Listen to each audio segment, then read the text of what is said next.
Kepentingan lanjutkan mempelajari kisah para rasul. Kuharap buku kisah rasul ini bisa seperti buku nubuatan. Kita berharap supaya Roh Kudus akan memakai firman-Nya yang sudah kita baca untuk maju kita ke ladang misi mencapai dunia. Kamulah menjadi saksiku. Ya, marilah kita ertoto. Man bandu dibata si hormati kami. Si pehaga kami ibas geluh kami. Man dibata si kai ikata kendu ipatuhi kami. Emi tandana kami ersembah man bandu. Sadalah bancila ipatuhi kami bekakan.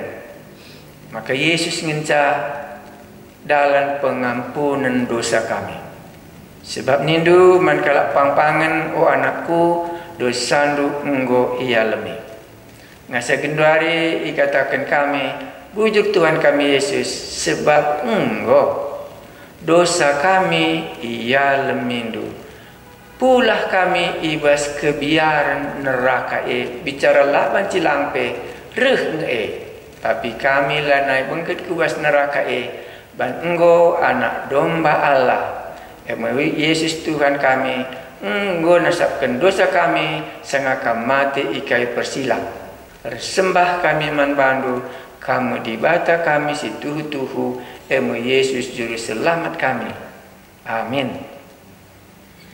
Mari kita silanjutkan kisah Rasul pasal 21.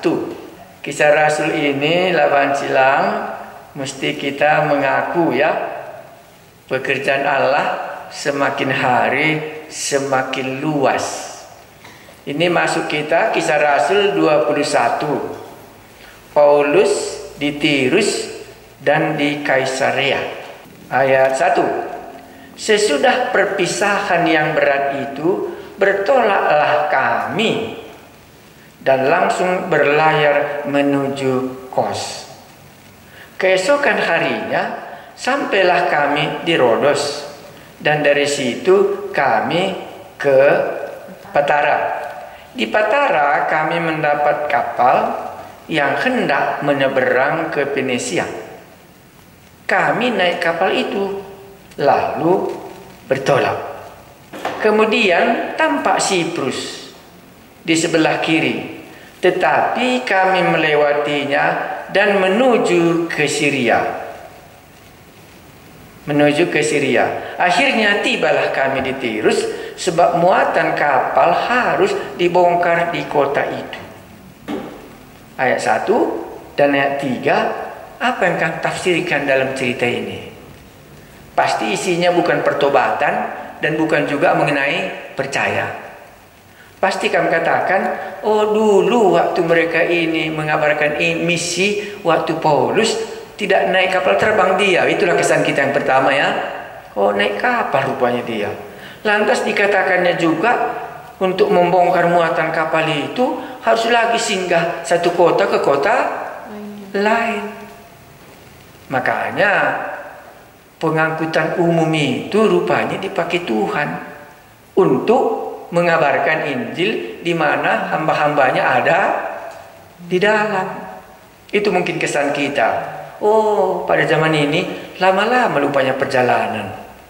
Makanya kalau aku nggak silap, perjalanan Nommensen dari Jerman ke Sibolga itu, kurasa itu ada 6 bulan baru sampai. Kalau sekarang kan naik pesawat, jadi lain.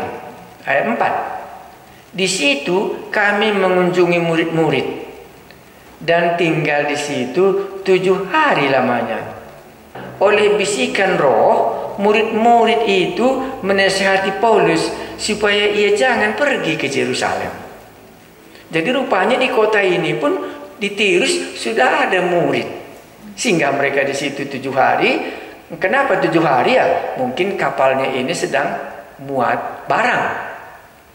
Dan di situ ada murid dan oleh bisikan Roh murid-murid itu menasihati Paulus supaya ia jangan pergi ke Yerusalem. Maka Kisah Rasul tidak bisa lupa pula kita, Pak, bukunya Roh Kudus. Murid-murid, jadi orang biasa, bukan dia orang hebat. Murid-murid yang ada di Tirus ini membisikkan supaya menasihati Paulus supaya jangan pergi ke Yerusalem, karena dia sudah katakan, aku pergi ke Yerusalem dan tidak berjumpa lagi dengan kalian semua. Itulah perpisahannya di Miletus dengan penatua-penatua dari Efesus. Baik, ayat 5. Tetapi setelah lewat waktunya, lewat 7 hari ya, kami berangkat meneruskan perjalanan kami. Misi tidak bisa berhenti. Murid-murid semua dengan istri dan anak-anak mereka mengantar kami sampai ke luar kota. Dan di tepi pantai kami berlutut dan berdoa. Paulus inilah kebiasaannya dalam perpisahan, berlutut dan berdoa. Diantar oleh istri dan anak-anak dari kota Tirus, murid yang sudah percaya tadi, yang sudah menerima bisikan Roh Kudus, mengatakan kepada Paulus, jangan pergi ke Yerusalem. 6. Sesudah minta diri, kami naik ke kapal dan mereka pulang ke rumahnya. Itu saya lagi goodbye di Tirus. 7. Dari Tirus kami tiba di Ptolemais dan di situ berakhirlah pelayaran kami. Jadi kapalnya sampai di situ cuma. Kami memberi salam kepada saudara-saudara dan tinggal 1 hari di antara mereka. Di mana-mana sudah ada murid. Iya, karena kemungkinannya ini dekat kota Efesus semua. Ayat 8. Pada keesokan harinya kami berangkat dari situ dan tiba di Kaisarea. Kurasa kita nggak bisa lupa Kaisarea ya. Kan nggak lupa kita Kaisarea itu, kalau nggak silap kita itu kan kampungnya Cornelius ya. Iya Cornelius ya. Iya, sampailah kami di Kaisarea. Makanya diikutinya di mana sudah ada orang Kristen. Kami masuk ke rumah Filipus, pemberita Injil itu. Kita ingat Filipus, itulah orang yang dipilih ya. Kita baca. Kami masuk ke rumah Filipus, pemberita Injil itu, yaitu satu dari ke-7 orang yang dipilih di Yerusalem, dan kami tinggal di rumahnya. Filipus mempunyai 4 anak darah yang beroleh karunia untuk bernubuat. Bagus ya. Jadi Filipus itu sesudah melayani di Samaria, sesudah melayani siapa lagi ya? Sida-sida dari Ethiopia ya, yang dipimpin oleh malaikat dan yang dipimpin oleh Roh Kudus, dekati kereta itu, rupanya pergi dia ke Kaisarea. Dan dikatakan Filipus itu bukan saja diaken. Apa jabatannya di sini? Pemberita Injil. Jadi dulu ada jabatan namanya pemberita Injil. Hari ini nggak ada lagi jabatan itu. Yang ada ketua sinode gitu ya, sekretaris, pendeta gitu ya.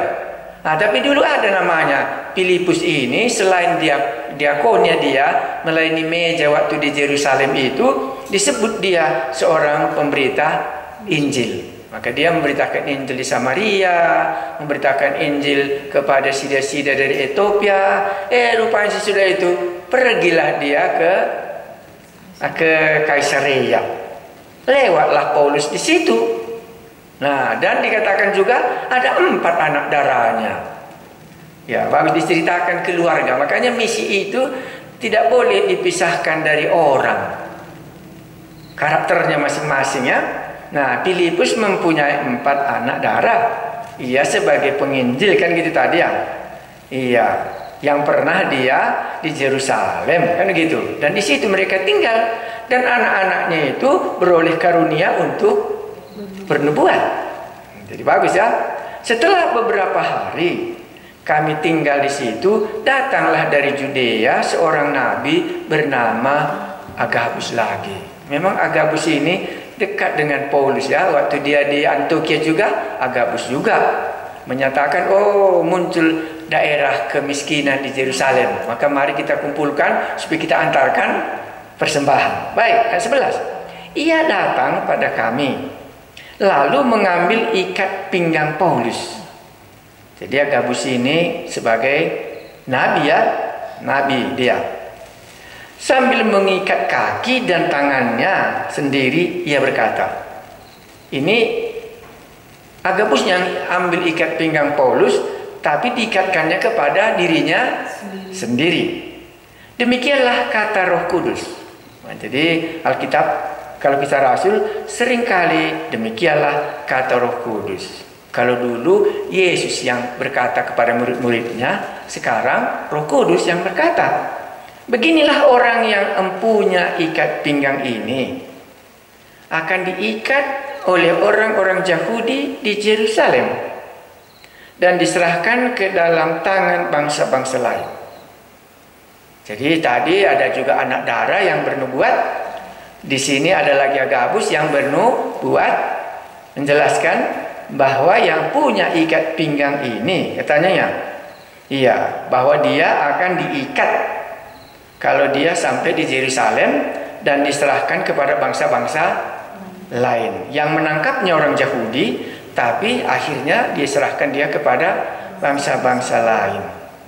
Kurasa ini sudah dinubuatkan waktu Paulus berangkat. Pada pasal 20 ayat 22 ya. Kan itu kurasa sudah dinubuatkan. Bukan Agabus yang menubuatkannya, bukan juga anaknya Filipus, bukan juga jemaat murid tadi. Karena memang dalam perpisahan itu dikatakannya kepada jemaat Efesus. Saya baca ya. Tetapi sekarang sebagai tawanan roh, aku pergi ke Yerusalem dan aku tidak tahu apa yang akan terjadi atas diriku di situ selain daripada yang dinyatakan Roh Kudus dari kota ke kota kepada aku, bahwa penjara dan sengsara menunggu aku. Jadi Paulus di dalam dirinya sendiri sudah menerima apa yang dikatakan oleh Roh Kudus sebelum Agabus dan murid-murid dan anak darah Filipus bernubuat. Iya, waktu itu saya senang sampai sekarang. Makanya kalau saya mengajar, senang saya. Ada dulu guru saya waktu kami belajar ini. Apa dikatakannya di sini? Ayat 12. Mendengar itu kami bersama-sama dengan murid-murid di tempat itu meminta supaya Paulus jangan pergi ke Yerusalem. Ku ingat sampai sekarang guruku itu katakan ini. Roh Kudus bukan katakan jangan pergi, bukan dikatakannya jangan pergi ke Yerusalem. Kulangnya, Roh Kudus di sini bukan mengatakan jangan pergi ke Yerusalem. Tapi yang dikatakan Roh Kudus apa? Demikianlah nanti, beginilah orang yang mempunyai ikat pinggang ini akan diikat oleh orang-orang Yahudi di Yerusalem dan diserahkan ke dalam tangan bangsa-bangsa lain. Hanya ayat 12, karena mereka mau menghindari supaya Paulus jangan diikat sampai di Yerusalem, mereka tafsirkan apa? Jangan pergi. Iya, inilah yang dikatakannya. Roh Kudus bukan mengatakan jangan pergi ke Yerusalem. Bahkan Roh Kudus sudah mengasih tahu bahwa sebagai tawanan roh, penjara dan apa katanya? Kesengsaraan sudah menunggu aku. Supaya nanti waktu kita mendengar suara Roh Kudus, tahu kita yang mana yang benar dan yang mana yang karena belas kasihan. Kan dua itu ya. Nah, kan belas kasihanlah Agabus, belas kasihanlah Filipus. Kalau nanti pergi ke Yerusalem, Paulus ini ditangkap dan mengalami penderitaan, dilarangnya lah. Maka guruku itu katakan,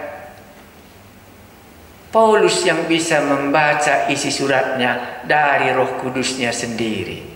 Kita ini bisa memberikan nasihat, bahkan kita memberikan pengertian, interpretasi, jangan pergi. Padahal Roh Kudus bukan katakan jangan pergi. Roh Kudus memang hanya mengatakan sampai nanti di sana dia akan dipenjarakan dan diikat dan diserahkan dia ke bangsa-bangsa lain. Datang orang ini termasuk Agabus dan kebaktian yang ada di rumah Filipus mengatakan jangan pergi ke Yerusalem. Waktu ku dengar ini muncul pengertianku. Apakah Paulus ini melawan Roh Kudus? Makanya terus dia ke Yerusalem, dan memang sampai nanti di Yerusalem apa yang dinubuatkan dalam ayat 11 ini langsung jadi dalam diri Paulus. Pada hari ke-7 nanti langsung dia ditangkap di Yerusalem. Inilah merenungan waktu saya masih muda. Ya, apakah Paulus di sini melawan Roh Kudus? Sudah biasa dia tahu kalau melawan Roh Kudus dulu ditaatinya, dia tidak mau mengabarkan Injil di daerah yang Betania dan daerah itu sudah tahu dia. Jadi jangan kita nanti salah menafsirkannya, karena bukan dilarangnya jangan pergi ke Yerusalem. Makanya Roh Kudus itu kan sering kita katakan lemah lembut, tapi Paulus tahu itu gitu. Iya, karena tadi sebagai tawanan roh aku pergi ke Yerusalem. Aku tidak tahu apa yang terjadi atas diriku, hanya apa yang dikatakan Roh Kudus itu adalah penjara dan sengsara menunggu aku di sana. Iya, dan hal itu diulangi oleh murid-murid, diulangi oleh Agabus. Iya, tetapi teman-teman bisa menafsirkan dengan yang salah. Bagaimana sensitifnya Paulus bisa mendengarkan Roh Kudus dan bisa membedakan apa yang dikatakan Nabi Agabus. Inilah pelajaran yang sangat sensitif dalam hidup kita masing-masing. Bagaimana Roh Kudus berbicara kepada kita dan bagaimana nasihat orang lain. Haru ayat berapa sekarang? 13. Tetapi Paulus menjawab, mengapa kamu menangis? Rupanya ini alasannya. Tetapi Paulus menjawab, mengapa kamu menangis dan dengan jalan demikian mau menghancurkan hatiku? Sebab aku ini rela bukan saja untuk diikat, tetapi juga untuk mati di Yerusalem oleh karena nama Tuhan Yesus. Rupanya orang itu sayang sekali sama Paulus, tetapi Paulus punya ketetapan di dalam dirinya bahwa bukan saja ditangkap, bahkan mati pun di Yerusalem karena nama Tuhan Yesus, dia sudah rela. Bagaimana karakter hamba Tuhan sehebat ini ya? Ya. Waktu ku baca tafsiran dikatakan demikian.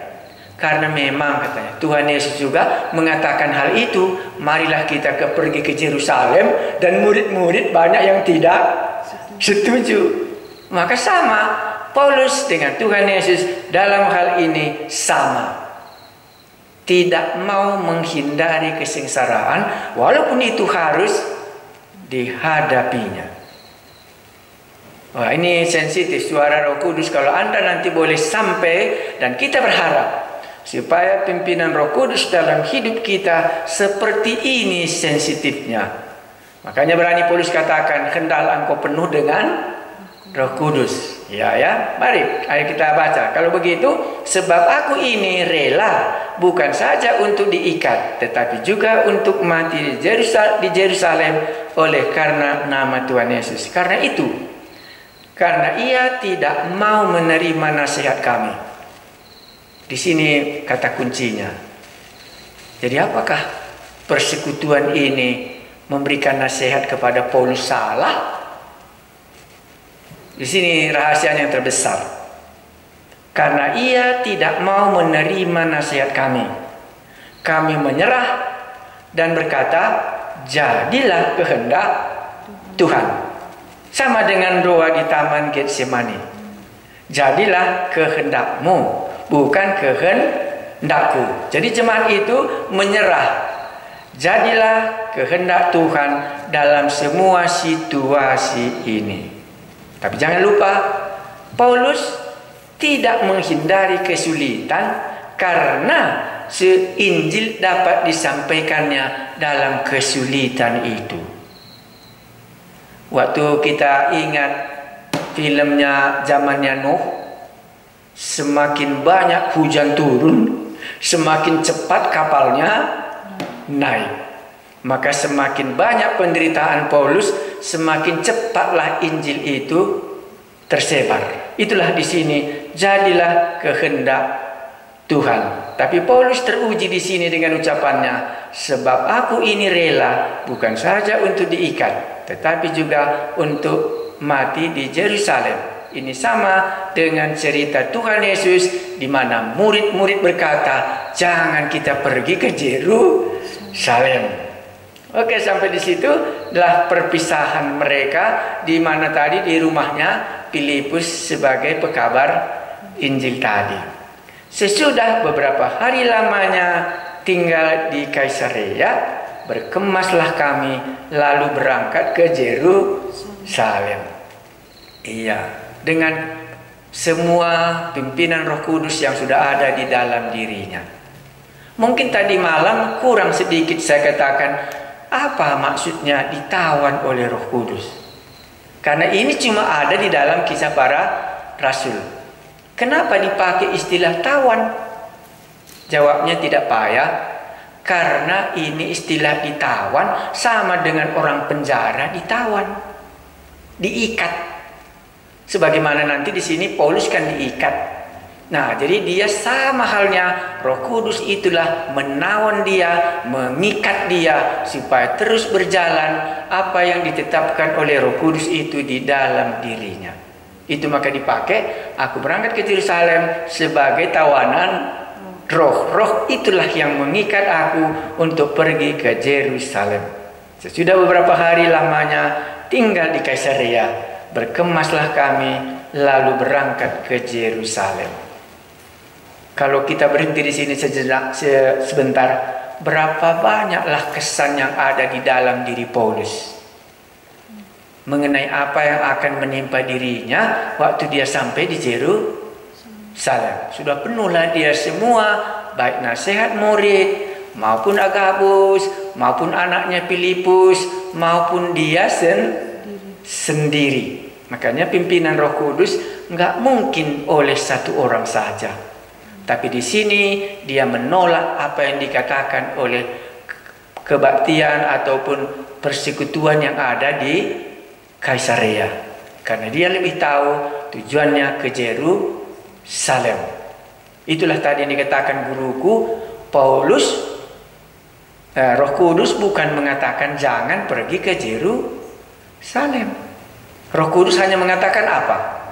Apa yang akan terjadi bagi orang ini kalau dia sampai di Yerusalem? Itulah membuat mereka menangis. Mau menghindari kesulitan itu karena mereka sayang sama Paulus. Tapi Paulus, kalau kalian menangis, itu menghancurkan hatiku sendiri. Karena dia juga kan sayang juga kepada grupnya Filipus ini. Mereka sedih, nangis mereka, tetapi harus meninggalkan mereka. Janganlah demikian. Akhirnya mereka sependapat. Jadilah kehendak Tuhan. Mari kita ayat 16. Bersama-sama dengan kami turut juga beberapa murid dari Kaisarea. Jadi ke Yerusalem sudah tambah lagi tim ikut dari Kaisarea.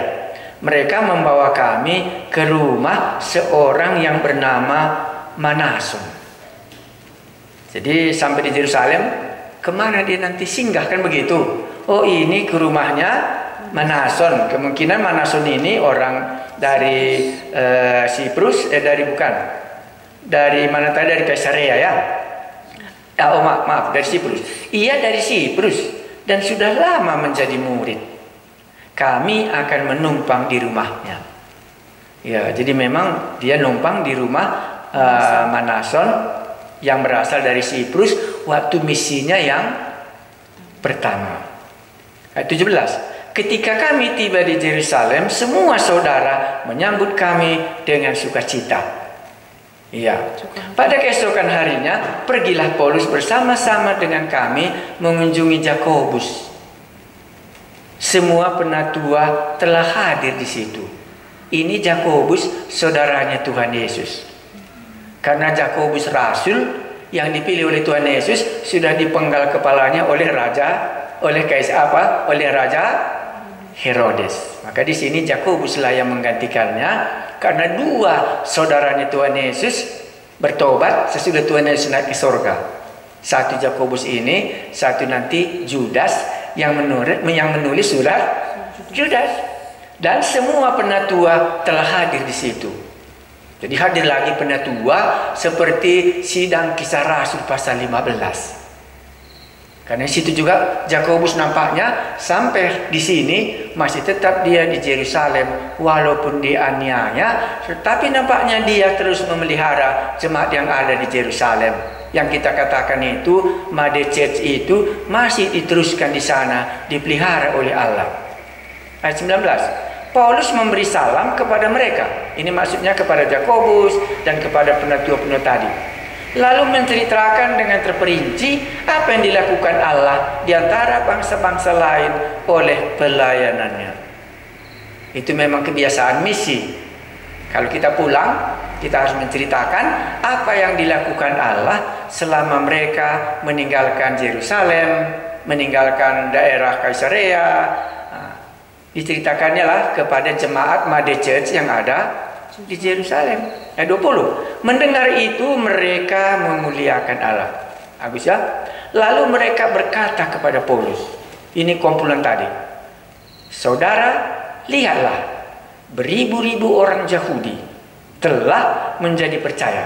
Dan mereka semua rajin memelihara hukum Taurat. Memang kalau dari segi kalimatnya yang dikatakan oleh jemaat yang ada di Yerusalem ini oleh penatua-penatua dan Yakobus, memang sudah besar gereja di Yerusalem. Dikatakannya beribu-ribu. Lihatlah, beribu-ribu orang Yahudi telah menjadi percaya. Dan mereka semua apa? Rajin memelihara hukum Taurat. Jadi nggak ditinggalkannya Tauratnya, diterimanya Injil, diterimanya Yesus menjadi juru selamatnya. Dulu pun itunya menjadi masalah waktu sidang Kisah Rasul pasal 15 ayat 21. Tetapi mereka mendengar tentang engkau. Rupanya walaupun Paulus sudah lama nggak mengunjungi Yerusalem, mereka tahu itu. Ya, tetapi mereka mendengar tentang engkau. Bahwa engkau mengajar semua orang Yahudi yang tinggal di antara bangsa-bangsa lain. Tahu artinya tinggal bangsa-bangsa lainnya yang bukan tinggal di tanah Judea. Bangsa-bangsa lain untuk melepaskan hukum Taurat. Sebab engkau mengatakan supaya mereka jangan menunatkan anak-anaknya dan jangan hidup menurut adat istiadat kita. Itulah yang mereka dengar tentang Paulus.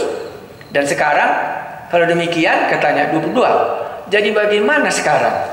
Tentu mereka akan mendengar bahwa engkau telah datang kemari. Sebab itu, lakukanlah apa yang kami katakan ini. Di antara kami ada 4 orang yang bernazar. Wah, ini bagus ya, bernazar ya. Bahwa mereka bersama-sama dengan engkau. Lakukanlah pentahiran dirimu bersama-sama dengan mereka dan tanggunglah biaya mereka sehingga mereka dapat apa katanya mencukurkan rambutnya, maka semua orang akan tahu bahwa segala kabar yang mereka dengar tentang engkau sama sekali tidak benar, melainkan bahwa engkau tetap memelihara hukum Taurat. Terjebak Paulus di sini. Iya, apa artinya mencukur rambut? Itu nazir namanya. Nazir sebagaimana kita ingat Simpson ya, itu kan nazir ya, bahwa rambutnya tidak bisa, iya, karena itu merupakan nazir. Jadi dalam ceritanya ini sudah ada 4 yang menunggu. Dan waktu Paulus datang, maka kelima dengan Paulus.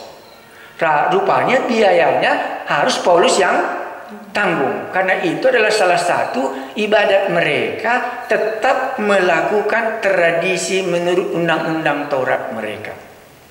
Itulah dalam ayat 23 tadi. Sebab itu lakukanlah apa yang kami katakan ini. Makanya Paulus sebenarnya kalau kita lihat di Kangkrea dia memangkas rambutnya. Karena dia sudah bernazar. Itu 1 Korintus pasal 9 itu ayat 20. Tapi di sini diminta lagi supaya benarlah Paulus ini masih tetap melakukan undang-undang Taurat dan tetap terikat kepada tradisi orang-orang Yahudi. Diterima Paulus kelihatannya. Ya, di sini saya mula-mula bertobat, lama kali saya berdoa dan kurasa ku dapat jawabannya.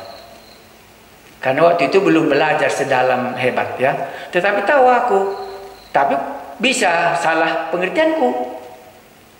Kalaulah Paulus tidak masuk ke Yerusalem, tidak masuk dia ke Bait Allah, enggak ditangkaplah dia seperti itu. Tapi karena dia kembali lagi mau menyelamatkan umat Yahudi yang ada di Bait Allah, itulah sebabnya dia mematuhinya. Dan disitulah dia ditangkap. Itulah renungan kepada waktu itu. Kalau begitu, kalau kembali aku kepada yang lama, maka nanti berbahayalah hidupku di tengah-tengah yang lama itu. Maka mereka nanti akan pasti memaksa aku supaya tetap aku mengikuti tradisi-tradisi gerejanya.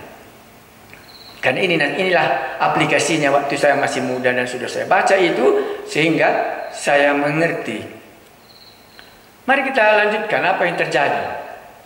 Ayat 25 ya. Tetapi mengenai bangsa-bangsa lain yang telah menjadi percaya, sudah kami tuliskan keputusan-keputusan kami, yaitu mereka harus menjauhkan diri dari makanan yang dipersembahkan kepada berhala, dari darah, dari daging binatang yang mati dicekik, dan dari percabulan. Ini kita sudah bahas dalam Kisah Rasul pasal 15 ayat 26. Pada hari berikutnya Paulus membawa orang-orang itu serta dengan dia ikut yang 4 tadi melakukan pentahirannya. Dan ia mentahirkan diri bersama-sama dengan mereka, lalu masuk ke Bait Allah untuk memberitahukan bila mana pentahiran akan selesai dan persembahan akan dipersembahkan untuk mereka masing-masing. Dilakukan Paulus apa yang diminta Jakobus dan apa yang diminta oleh penatua-penatua gereja yang ada di Yerusalem. Ayat 27. Ketika masa 7 hari itu sudah hampir berakhir, orang-orang Yahudi yang datang dari Asia melihat Paulus di dalam Bait Allah, lalu mereka menghasut rakyat dan menangkap dia. Karena pentahiran itu lamanya 7 hari. Disinilah dia ditangkap karena dia masuk kembali ke Bait Allah. Inilah yang lama renunganku waktu aku masih muda. Barulah ku ingat pemimpin-pemimpin yang sudah keluar dari gerejanya. Umpamanya salah satu itu John Stott, itu penginjilan dia yang punya latar belakang backgroundnya Anglican. Dan bagaimana lagi orang-orang yang mengadakan revival di Eropa gitu. Ini kesan yang paling dalam. Tetapi Paulus ikut dia kembali kepada tradisi Bait Allahnya. Dan waktu dia di dalam pada hari yang ke-7 mau selesai pentahbisannya itu, pentahirannya itu, disitulah dia dilihat oleh orang-orang Yahudi yang datang dari Asia, dan disitulah dia ditangkap. Iya, karena nanti kalau Anda baca di dalam Bilangan, tadi lupa saya ayatnya, Bilangan pasal 6 ayat 1 sampai 12, itulah berbicara soal Nazir. Dan inilah yang sedang Paulus lakukan. Bilangan pasal 6 ini. Inilah harus dilakukannya untuk 7 hari lamanya. Pada hari ke-7 itu datanglah orang Yahudi yang dari Asia melihat Paulus di dalam bait Allah, lalu mereka menghujat rakyat, menghasut rakyat dan menangkap dia. Ini mungkin Anda belum terlalu mengerti yang aku maksudkan. Karena mula-mula kami bertobat dulu, semua pimpinan kami mengatakan kembalilah ke gerejanya masing-masing. Itu backgroundnya di sini. Jadi dalam pikiran saya, Paulus ini kembali dia ke bait Allah. Dari mana didatangnya dulu, kok menjadi ditangkap dia? Karena penekanan kami semuanya dulu mula-mula saya bertobat memang demikian. Tapi dalam pembacaan saya, ini saya sudah confirm kali bahwa Paulus di sini kok masih balik dia ke bait Allah, dan disinilah dia ditangkap. Baru dibaca 28 sambil berteriak, hai orang-orang Israel, tolong, kata. Inilah orang yang di mana-mana mengajar semua orang untuk menentang bangsa kita dan menentang hukum Taurat dan tempat ini. Dan sekarang ia membawa orang-orang Yunani pula ke dalam bait Allah dan menajiskan tempat suci ini. Jadi sekarang jumpa lagi musuhnya yang sudah puas dia musuhnya di ladang misi, sekarang jumpa lagi musuhnya di bait Allah. Dia masuk ke rumah musuh. Itulah pemikiran saya pada waktu itu. Dia padahal di tempat lain pun semua rumah ibadat, dia harus keluar dari rumah ibadat supaya bisa dia mendirikan jemaat. Sekarang sampai dia ke Yerusalem, masuk lagi dia ke rumah musuhnya yang selama ini menghalangi pekerjaannya. Nah, baru ayat 29. Bagi mereka di sini kan menajiskan tempat sucinya ya. Ya. Maka gemparlah seluruh kota dan rakyat datang berkerumun lalu menangkap Paulus dan menyeretnya keluar dari bait Allah. Dan seketika itu juga semua pintu gerbang bait Allah itu ditutup supaya kudus, jangan masuk yang menajiskan. Itu maka gerbangnya ditutup. Sementara mereka merencanakan untuk membunuh dia. Sampailah kabar kepada kepala pasukan bahwa seluruh Yerusalem gempar. Kepala pasukan itu segera bergerak dengan prajurit-prajurit dan perwira-perwira dan maju mendapatkan orang banyak itu. Ketika mereka melihat dia dan prajurit-prajurit itu, berhentilah mereka memukul Paulus. Kepala pasukan itu mendekati Paulus, menangkapnya dan menyuruh mengikat dia dengan 2 rantai. Lalu bertanya, siapakah dia dan apakah yang telah diperbuatnya? Baru dikatakannya, tetapi dari antara orang banyak itu ada yang meneriakkan kepadanya ini, ada pula yang meneriakkan itu. Dan oleh karena keributan itu, ia tidak dapat mengetahui apakah sebenarnya yang terjadi. Sebab itu ia menyuruh membawa Paulus ke markas. Ketika sampai ke tangga, Paulus terpaksa didukung prajurit-prajurit karena berdesak-desaknya orang banyak yang berbondong-bondong mengikuti dia sambil berteriak, enyahlah dia. Tapi tentara sudah ada bersama dengan Paulus karena keributannya itu. Ayat 37. Ketika Paulus hendak dibawa masuk ke markas, ia berkata kepada kepala pasukan itu, bolehkah aku mengatakan sesuatu kepadamu? Jawabnya, tahukah engkau bahasa Yunani? Jadi rupanya bahasa Yunani itu kalau di sini ayat 40 ya. Tahukah engkau bahasa Yunani? Kata. Iya. Ayat 38. Jadi engkau bukan orang Mesir itu yang baru-baru ini menimbulkan pemberontakan dan melarikan 4.000 orang pengacau bersenjata ke padang gurun. Jadi dari segi tentara Rom memikirkan Paulus ini seperti orang yang baru memberontak di kota Yerusalem. Tetapi bagi orang Yahudi, dia inilah yang telah menajiskan bait Allah. 2 kasus. Maka secara teologi seringkali dikatakan buku Kisah Rasul adalah buku pembelaan, apologetika untuk kebenaran yang tidak dimengerti. Kan dua kasus. Oh, ini tentara-tentara Rom memikirkan Paulus ini sudah mendatangkan kericuhan seperti yang baru-baru ini. Tetapi orang Yahudi mengatakan, oh ini sudah menajiskan bait Allah kita. Jadi dua. Iya, barulah dikatakan, tahukah engkau bahasa Yunani? Jadi engkau bukan orang Mesir itu yang baru-baru ini menimbulkan pemberontakan dan melarikan 4.000 orang pengacau bersenjata ke padang gurun.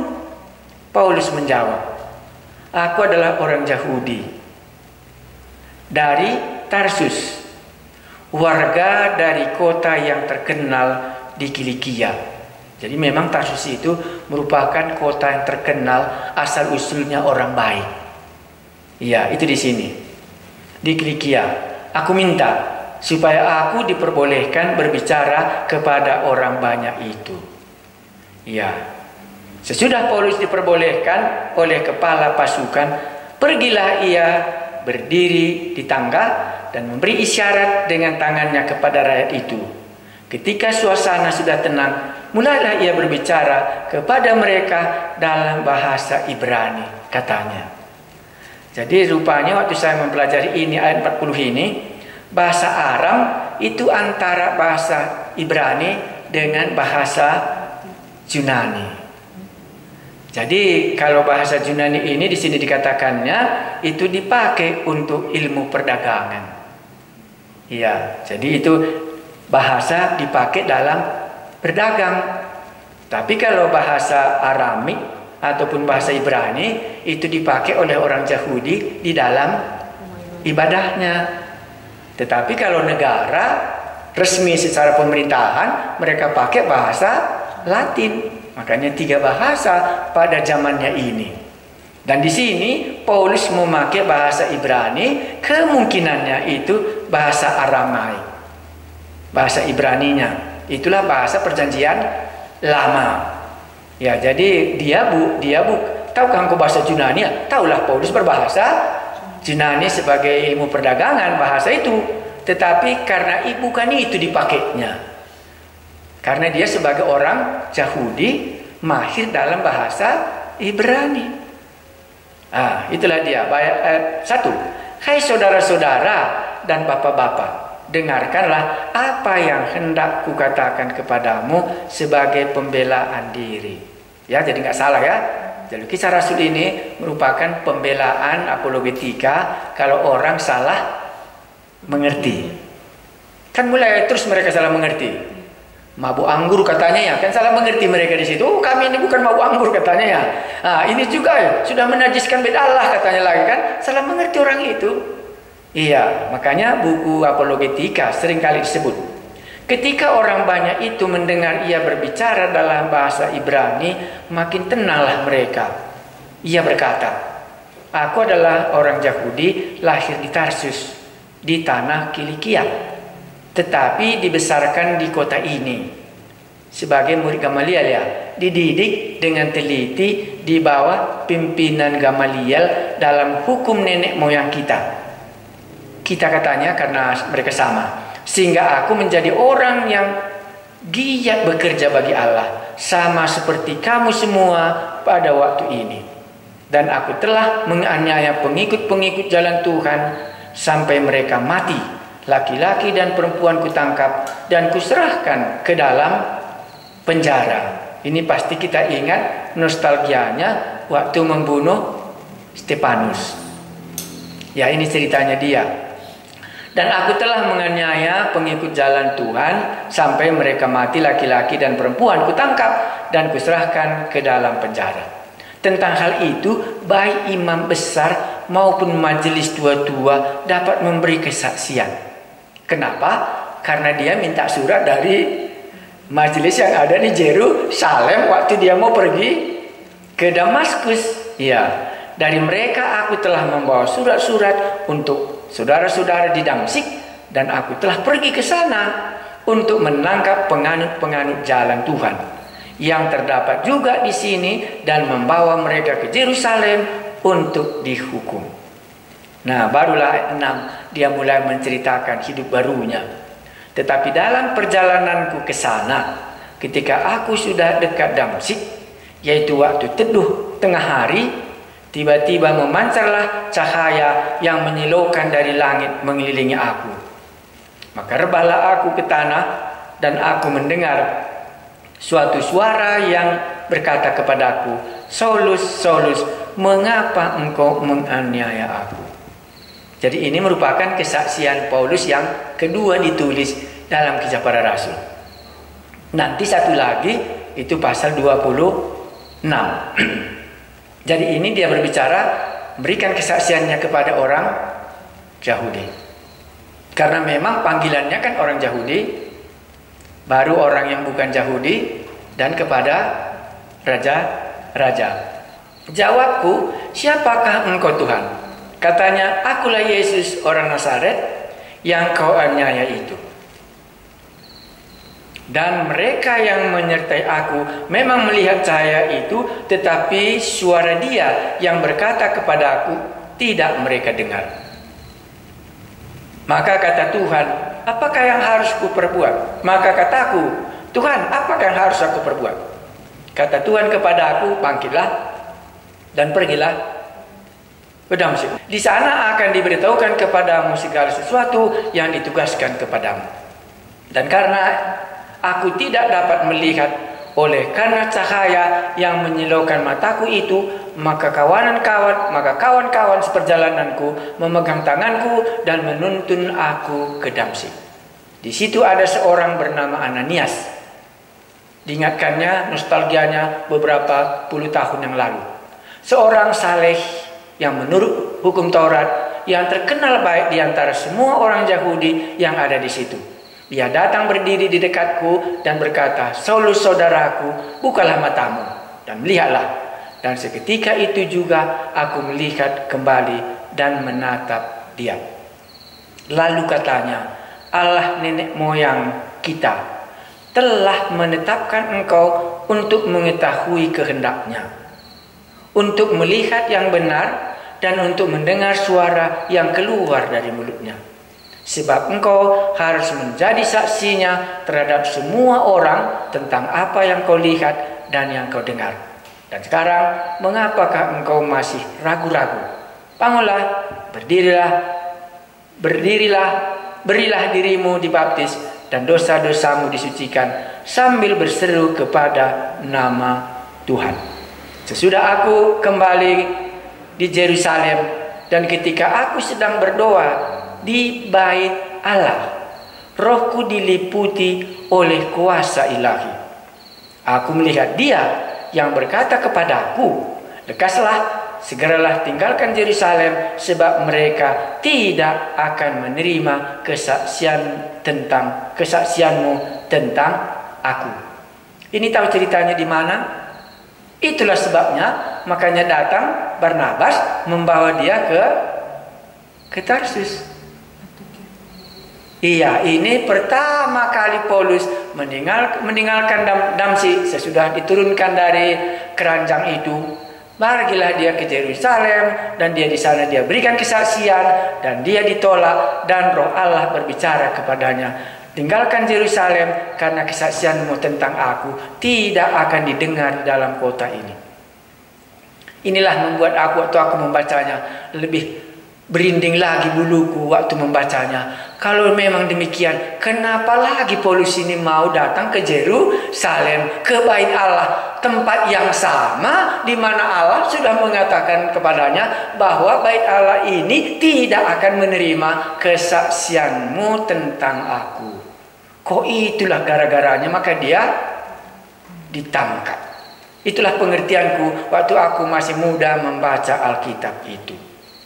Iya. Tekan di sini dia ditangkap. Pada waktu itu pun dilarang Tuhan dia, kesaksianmu tidak akan didengar orang ini di Yerusalem. Tinggalkanlah kota ini. Datanglah Barnabas menopang dia, menghantarkan dia supaya dia pergi ke Tarsus. Dan sekarang ini sudah berapa puluh tahun kembali lagi dia ke sini dalam perjalanannya sesudah menyelesaikan misinya yang ketiga. Mari kita 19. Jawabku, Tuhan, mereka tahu bahwa akulah yang pergi dari rumah ibadat yang Yang satu ke rumah ibadat yang lain dan memasukkan mereka yang percaya kepadamu ke dalam penjara dan menyesah mereka. Dan ketika darah Stefanus saksimu itu ditumpahkan, aku ada di situ dan menyetujui perbuatan itu, dan aku menjaga pakaian mereka yang membunuhnya. Tak pernah Paulus lupa nostalgia kejahatannya terhadap Stefanus. Tetapi kata Tuhan kepadaku, pergilah, sebab aku akan mengutus engkau jauh dari sini kepada bangsa-bangsa lain. Inilah misinya yang pertama, misinya yang kedua, dan misinya yang ketiga ini. Iya, karena Tuhan katakan jauhlah, jangan di Yerusalem, karena di sini kesaksianmu tentang aku tidak akan didengar. Itulah membuat dia meninggalkan Yerusalem, pergi ke daerah Tarsus, dan dari Tarsus pergilah dia ke Antioquia, dan dari Antioquia pergilah dia ke Siprus. Kan sudah jauh dari Yerusalem. Tetapi waktu kembalinya dari Efesus ini, singgahlah dia di Yerusalem. Kita lanjutkan 22. Rakyat mendengarkan Paulus sampai kepada perkataan itu. Tetapi sesudah itu mereka mulai berteriak, katanya, enyahkan orang ini dari muka bumi, ia tidak layak hidup. Ditolak orang itu kesaksiannya di Yerusalem. Maka benarlah apa yang dikatakan, tidak diterima. Hanya tadi kalau boleh kita masuk teologi yang lebih berat sedikit, karena memang Paulus ini masih terus mengasihi bangsanya. Bahkan nanti Anda ingat doanya Paulus di dalam Roma pasal 10 ya. Iya, dia mendoakan bangsanya ini, kalaulah boleh, kalaupun hilang aku, tapi bangsaku bisa diselamatkan. Karena aku tahu bagaimana mereka itu patuhnya kepada Taurat tanpa pengertian yang benar. Dan Paulus mendapat pengertian yang benar dari Yesus sendiri. Jadi inilah kedua kali Paulus ditolak di Yerusalem. Pada permulaannya bertobat, dan pada lintasannya waktu dia meninggalkan Efesus sesudah menyelesaikan misinya yang ketiga, perjalanannya menuju Roma, disinilah dia. Dan dia berbicara kepada mereka. Maka waktu saya membaca secara misi, inilah misi. Ditolak pun datang lagi. Inilah misi, ditolak pun datang lagi. Karena kota Yerusalem adalah kota Sion, di mana kehadiran Allah supaya umatnya masih bisa diselamatkan. Itulah maka dia kembali lagi, dan dia mau lagi mentaati Taurat. Mana tahu nanti dengan jalan mentaati ikut seperti mereka. Kan itu kata Paulus ya, aku mau seperti mereka supaya setidaknya bisa mereka beberapa menangkan. Makanya diikutinya lagi. Iya, makanya pikiranku mungkin sama seperti Agabus tadi, maunya jangan lagi pergi ke Yerusalem, karena di sana nanti pasti dia akan ditangkap. Tetapi Paulus karena panggilannya kepada bangsanya sendiri, kepada bangsa-bangsa lain, jauh utus kata Tuhan tadi, dan kepada raja-raja, diulanginya misinya yang kedua kali. Yang pertama mula-mula dia bertobat, dan sekarang dia datang lagi waktu perjalanannya menuju Roma. Pergi lagi dia ke bait Allah, dan disitulah dia ditangkap. Makanya dalam misinya ini Paulus mulai apa tadi namanya? Ditawan oleh Roh. Makanya itulah perjalanannya sampai nanti dia ke Roma dalam Kisah Rasul pasal 28. Dan banyak orang mengatakan, mana tahu nanti Paulus lepas lagi. Tapi sampai di sini kita lihat dia di bait Allah, orang Yahudi itu jugalah yang menangkap dia. Mari kita berdoa. Kami mengucap syukur sebagai tawanan roh. Paulus sudah mengajari kami bahwa ketaatannya bukan saja dipenjarakan di Roma, di Yerusalem, tetapi mati pun karena nama Tuhan dia sudah bersedia.